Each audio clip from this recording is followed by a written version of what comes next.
Namaku Reina. Kejadian ini aku alami saat aku berusia 6 tahun. Waktu itu kita hanya tinggal berempat. Aku, ibu, adik, dan anak perempuan tetanggaku. Saat itu aku tidur berdua dengan anak perempuan tetanggaku, Sutinah namanya.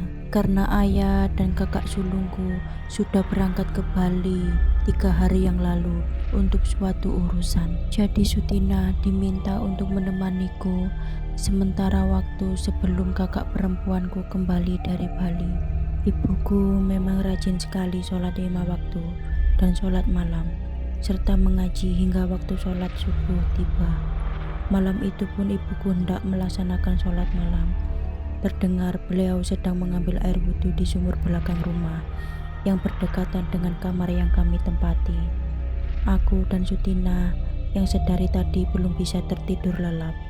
Tiba-tiba mendengar suara seseorang yang sedang berbincang-bincang. Sepertinya suara ibu. Karena penasaran, lalu kami mengintip dari lubang ventilasi kamar yang langsung mengarah ke sumur itu. Kami melihat ibuku sedang berbicara dan nampak seperti sedang berjabat tangan dengan seseorang.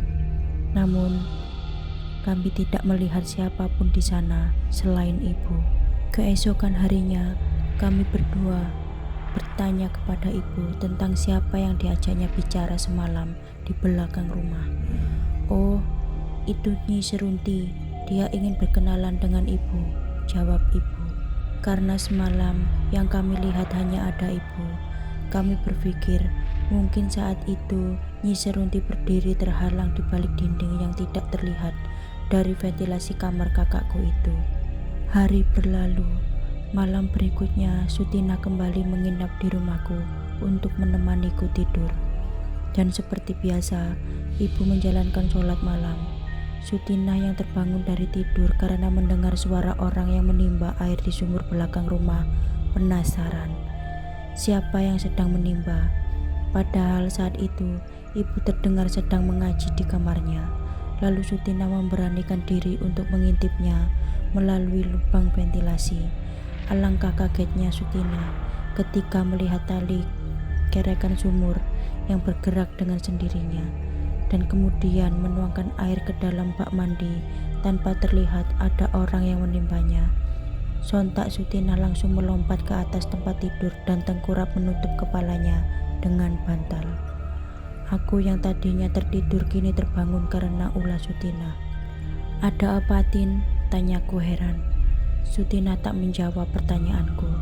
Dia hanya menunjuk ke arah ventilasi kamar dengan wajahnya yang tetap ditutupi bantal.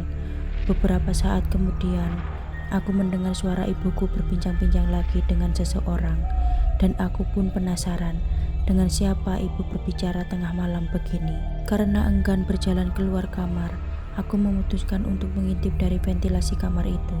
Setelah ku intip, aku melihat ibu sedang berbicara dengan sesosok wanita berbaju putih seperti daster dan berambut sangat panjang. Ibuku tampak berjabat tangan dengannya. Sosok wanita tersebut parasnya sangat cantik dan ibuku tampak akrab dengan wanita itu. Tapi aku belum pernah melihat wanita itu sebelumnya. Karena aku masih kecil saat itu, aku tidak tahu apa itu manusia atau hantu. Jadi tidak merasa takut sedikit pun. Esok paginya aku mendengar ibu dan Sutina sedang berbicara tentang peristiwa yang terjadi semalam. Aku dengar Sutina berkata kalau ia enggan menginap lagi di rumahku. Aku yang juga penasaran akhirnya ikut nimbrung dengan mereka dan menceritakan apa yang kulihat semalam.